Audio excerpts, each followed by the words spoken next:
Vincent, le mondial de l'auto ouvre ses portes demain samedi. 1 million de personnes attendues et l'arrivée peut-être d'un nouveau monde de l'automobile. Oui, sûrement même. Il faut se prémunir bien sûr des envolées lyriques, mais on peut dire sans se tromper que ce mondial 2016 de l'automobile va rester comme celui qui donne à voir ce que sera, ce que préfigure le monde de l'automobile au 21e siècle. L'automobile, la première automobile, est née il y a exactement 250 ans, en 1769, inventée par un dénommé Cugnot, qui avait adapté une machine à vapeur sur un châssis autonome. Mais bien sûr, c'est avec la révolution industrielle, la seconde moitié du 19e siècle, que les véhicules automobiles personnels se développent et à la toute fin de ce siècle, en 1895, figurez-vous, il y a alors 350 automobiles qui circulent sur le territoire français. Bon, et puis après, c'est le siècle de l'automobile, le 20e siècle, avec les nouvelles méthodes de production, le taylorisme, le fordisme, qui font naître des voitures en série. C'est l'âge d'or de l'automobile, le début d'une aventure et même d'un culte. Vous vous souvenez peut-être de la phrase célèbre de Roland Barthes. Dans ses mythologies, je ne résiste pas à vous la redire Allez-y. de bon matin.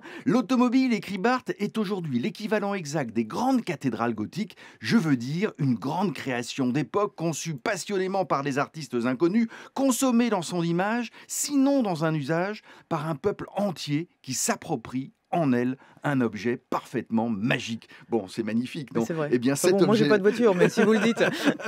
eh bien, cet objet magique, son image, son usage, pour reprendre les mots de Barthes, sont en train justement de muter. Alors justement, comment ça se matérialise cette mutation? Alors revenons sur Terre, ou plutôt sur la route. L'automobile est secouée, réinventée par trois révolutions simultanées. La première, c'est le bouleversement de la motorisation, avec la montée en puissance enfin concrétisée de l'électrique. C'est ce qui sera le plus spectaculaire d'ailleurs au mondial. Nous sommes dans l'an 1 de l'électrique, avec de nombreux modèles et une durée d'autonomie des véhicules qui progresse fortement. La deuxième révolution, c'est la voiture autonome, la voiture sans chauffeur, la voiture intelligente. Ce n'est plus un fantasme, il y en a déjà beaucoup, des prototypes qui circulent, qui sont testés sur nos routes. La technologie est mûre et la commercialisation est prévue dans les 5 à 10 ans qui viennent au plus tard. Et là aussi, on pourra en observer au mondial. La troisième révolution, c'est bien sûr celle du numérique qui crée, qui stimule les nouvelles formes de mobilité portées par des plateformes. C'est Uber, c'est Drivey, c'est Blablacar. Le numérique avec le partage, le covoiturage transforme l'usage de l'automobile et malmène bien sûr les modèles économiques traditionnels du secteur.